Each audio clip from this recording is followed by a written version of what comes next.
Jerusalém. Não se deixe enganar pela componente histórica e milenar da cidade.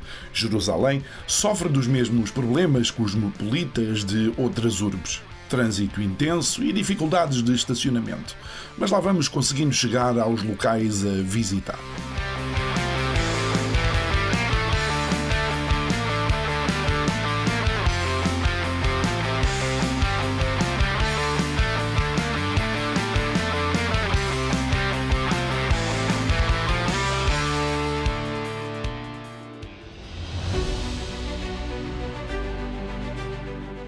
Centro e Museu Notre-Dame de Jerusalém é um instituto pontifício para fins de natureza religiosa, cultural e educacional. A ideia em si nasce no século XVII para a recepção dos peregrinos em viagem à Terra Santa e desenvolve com o museu e outras valências ao longo da sua história.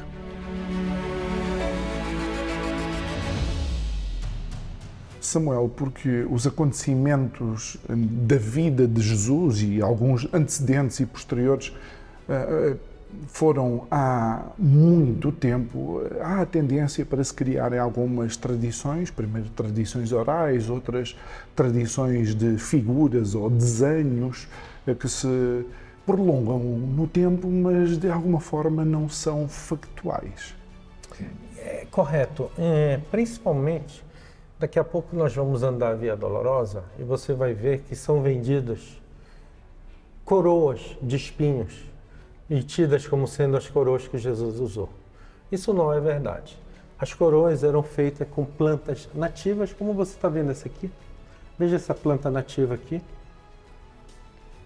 Reparem que esta planta nativa, aqui tem as regiões de Israel onde elas nascem. Então, esta coroa de espinho não tem nada a ver com a coroa que Jesus deve ter usado. Que aqui eu tenho algo que deve ser mais atual do que aquele. Reparem aqui, é tipo um capacete, onde eram colocados todos os tipos de plantas com muito espinho para fazer maldade. O romano gostava da maldade.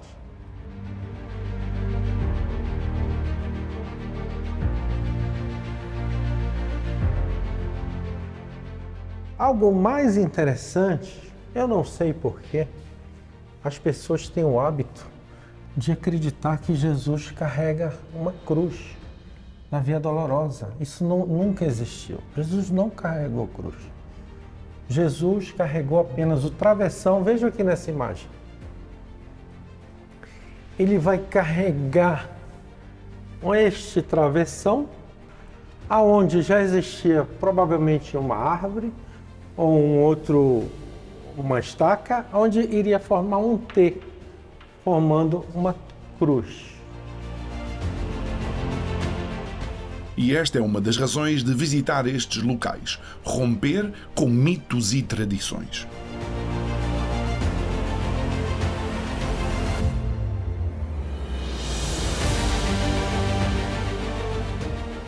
Devido à pessoa que estava sendo condenada ficar muito tempo com os braços abertos, ela vai morrer por asfixia. Então ela morre por asfixia. Sim, eram pregados. No Museu de Israel nós temos prego com um pedaço de osso, o que prova que o romano sim pregava o criminoso ou aquela pessoa que foi condenada. Era uma forma comum pendurar o criminoso, aquele condenado, no local de passagem, em cruzamento, para servir de exemplos para todo mundo. Mas antes ele vai passar pelo mercado para servir de exemplo. E isso foi algo que inclusive nós vimos no jardim do túmulo vazio, é que de facto nós criamos a imagem de que Jesus tinha sido crucificado no cimo do monte e que toda a gente via de longe, mas não, foi quase à beira da estrada. À beira da estrada.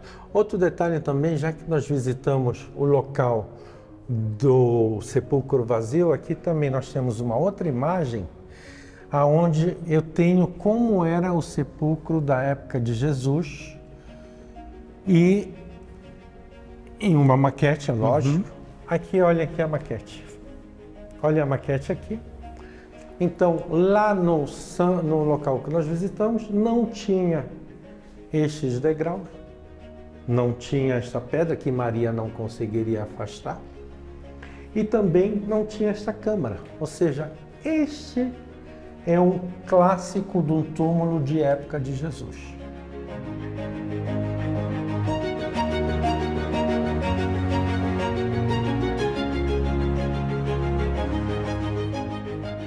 Vamos ver outro detalhe importante. Todos nós temos uma fantasia de Jesus. Uns colocam Jesus de olhos azuis. O que é isso, meu Deus? O outro coloca ele louro. Então, o Jesus que vem se transformando com os milhares de anos, pessoal, o Jesus do século IV era feio. Olha o Jesus do século IV aqui. Olha o Jesus do século VI. Olha a transformação de Jesus até chegar naquele Jesus que nós temos imagem hoje. Muita gente até colocando ele louro de olho azul. Essa região as pessoas não são tão bonitas. Então você vê as diferentes formas de Jesus de diferentes épocas.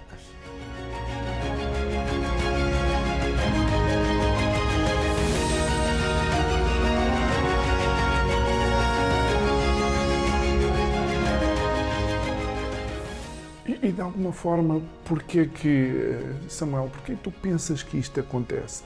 Há uma necessidade das pessoas terem um conforto quase... Não, eu acho que é Hollywood. Hollywood tenta colocar a beleza como padrão e chegou até Jesus.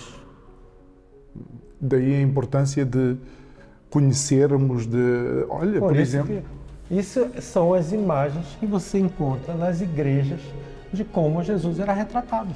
E o interessante é que quanto mais atrás no tempo estamos, mais próximos estamos do que seria essa realidade. Assim conseguimos entender porque é que o filme A Paixão, realizado por Mel Gibson em 2004 com o Jim Caviezel no papel de Jesus, apesar de toda a polémica que o rodeou, está considerado como o mais fidedigno quanto ao que aconteceu com Jesus após a sua prisão.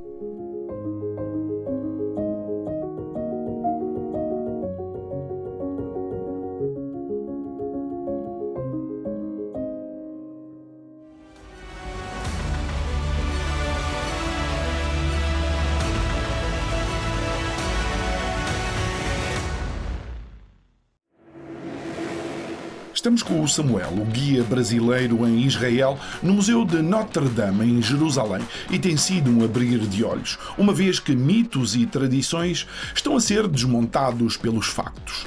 Desde as feições de Jesus, nem loiro, nem de olhos azuis, e pedimos desculpa ao Max von Sydow, os pregos nos pulsos e não nas mãos, e muito mais que ajuda a separar mito da realidade.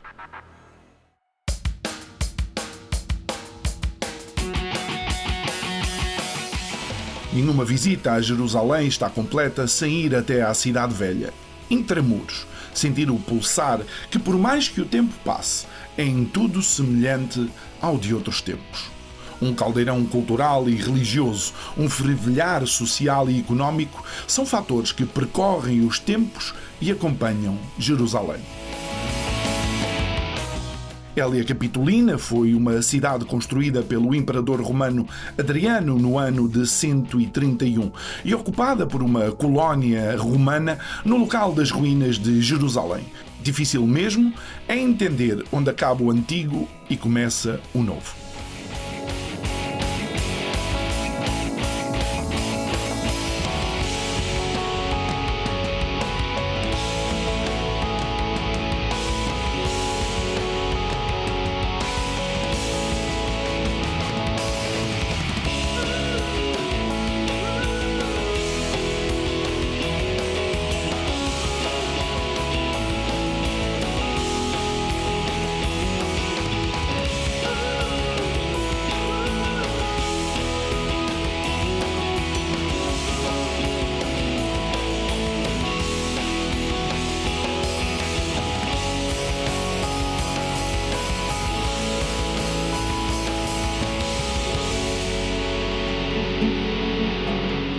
Mas nem todos os passos pelas ruas da cidade foram fáceis. Alguns foram mesmo de dor excruciante.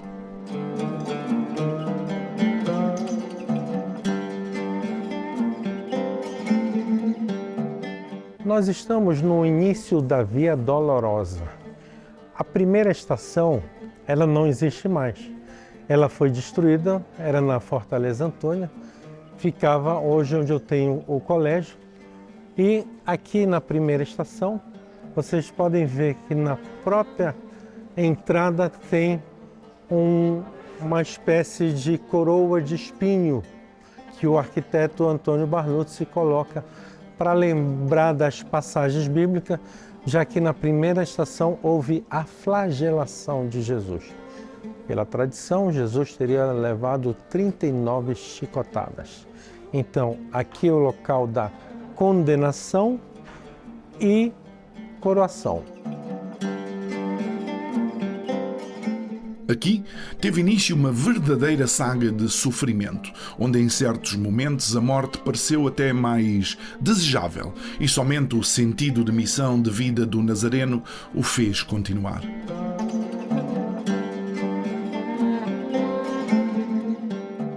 Agora nós vamos para a segunda estação. A primeira e a segunda se encontram no mesmo local. Ocorre que os franciscanos tiveram que dividir, já que a primeira já sabemos que é ali. Ali é a primeira. Como nós não temos acesso, os franciscanos dividiram a primeira e a segunda aqui. Vamos então ver a segunda estação, de onde Jesus sai carregando a cruz. Entramos aqui no local, cuidado com o degrau.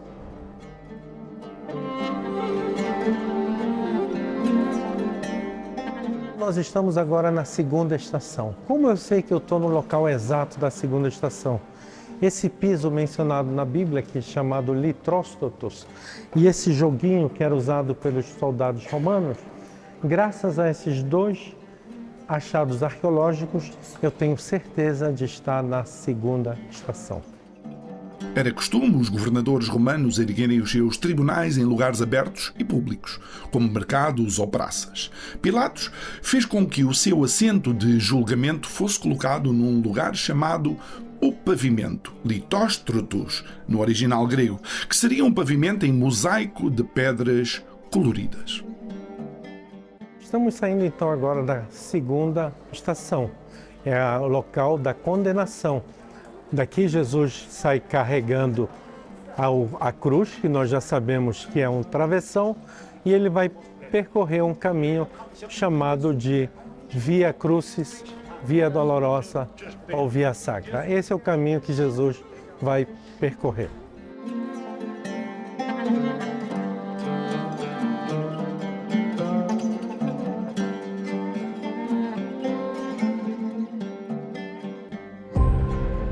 E se pensávamos que mitos e equívocos estavam sanados, uma nova questão se levanta quanto a de quem é a responsabilidade na condenação e morte de Jesus.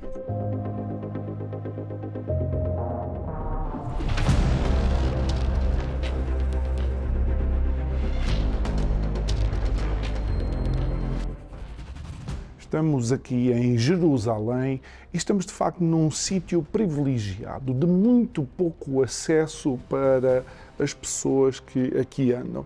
Nós estamos numa parte que ainda subsiste da antiga muralha Antónia, que a fortaleza Antónia, aliás, dedicada a Marco António, atrás de nós está o Domo da Rocha, que na época de Jesus era precisamente o templo onde se faziam as cerimónias religiosas do povo judaico e onde Jesus fazia a sua pregação juntamente com aqueles que já o seguiam.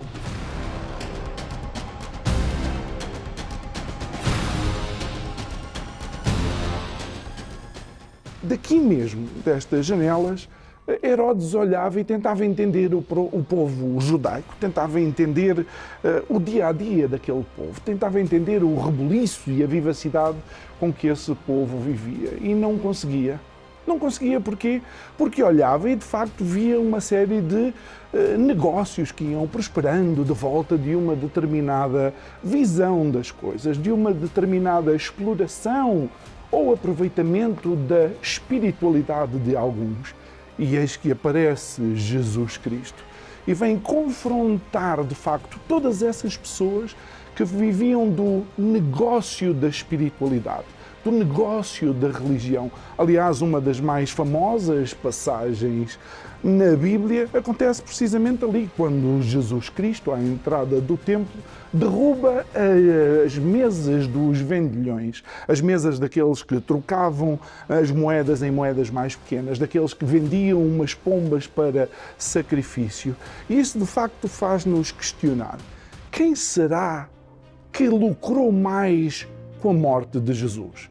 Quem será que viu o seu negócio ameaçado com o aparecimento desta nova visão da relação do homem com Deus? Mais uma vez, uma daquelas perguntas que só encontra resposta não só aqui em Jerusalém, mas acima de tudo nos faz fazer e ter ainda mais perguntas. Jesus traz uma revolução religiosa, social e até política. Daí que os poderes instituídos, fosse em que setor fosse, não tivessem nenhuma simpatia pelo Nazareno. Mas para já, o seu fim estava determinado.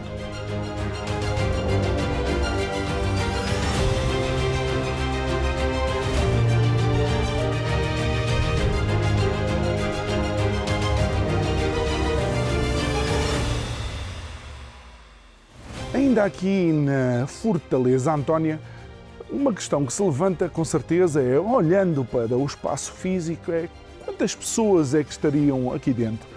E quando olho ao redor, imagino, não sei, 200, 300, 1000, se calhar todas apinhadas umas em cima das outras.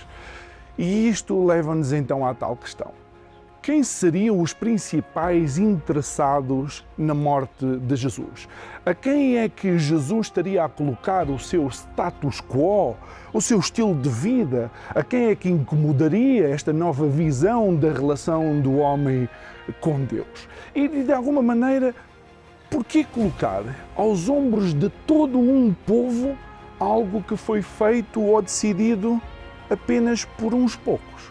Para que colocar aos ombros de todo um povo aquilo que foi pensado e aquilo que perturbava, se calhar, a mente, a visão e a ética destes povos? Gostava de chegar a alguma conclusão quanto a quem queria Jesus morto. Se o povo, que de acordo com a narrativa bíblica gritava Barrabás quando Pilatos deu a escolher entre um e outro, se a instituição religiosa da época, vendo que a sua exclusividade de Deus estava em perigo, ou se o próprio Pilatos, que no afã de manter a famosa Pax Romana e seguir no poder, deixou o inocente ser condenado. Talvez nenhum destes, ou talvez todos eles. A verdade é que a vida de Jesus não deixou ninguém indiferente. O que ninguém esperaria é que a sua morte tivesse um impacto ainda maior. Também em Jerusalém, podemos observar a religião muçulmana a ser professada, sem limitações ou restrições. O livro sagrado do Corão à venda numa demonstração de uma vizinhança pacífica, onde, sem interferências externas, pode ser possível a coexistência, algo que acontecia no passado. Neste pote religioso, algumas datas podem ajudar a contextualizar os acontecimentos. A fundação de Jerusalém deve ter sido por volta do 4º milénio antes de Cristo. Já o nascimento de Maomé em Meca foi no ano 570 depois de Cristo. E para os menos atentos, os muçulmanos já chegaram a fazer as suas orações voltados para Jerusalém. Aqui vejam Via Dolorosa, nós fizemos esse percurso e Jesus vai ter sua primeira queda aqui nessa esquina. Quantos de nós não temos queda e devemos levantar e continuar nossa caminhada. Nunca devemos desistir.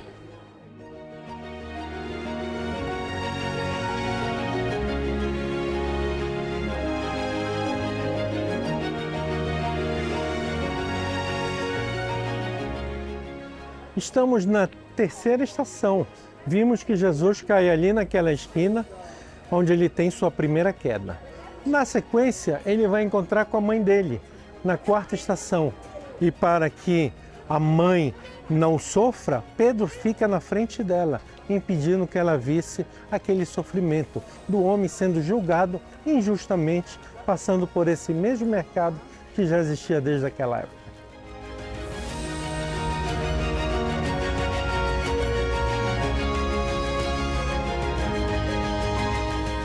Nós estamos agora na quinta estação. Jesus estava carregando aquela cruz, algo muito pesado, e ele está cansado, ele não consegue mais carregar aquele objeto pesado. E naquela pedra ali, ele se apoia. Quando ele se apoia, o soldado romano percebe que aquele prisioneiro não consegue carregar aquela cruz. Vai passando alguém, ei, você aí! Vem aqui, qual é seu nome? Simão. Simão da onde? Simão da Cireneia, senhor. Simão da Cireneia, eu ordeno que você ajude o prisioneiro. E aquele Simão Cirineu passa a ajudar a Jesus a carregar aquela cruz. Do texto bíblico para a ficção é um piscar de olhos, uma vez que alguns consideram que este sulco na pedra foi feito pela mão de Jesus. Enfim, Jerusalém no seu melhor e no seu pior.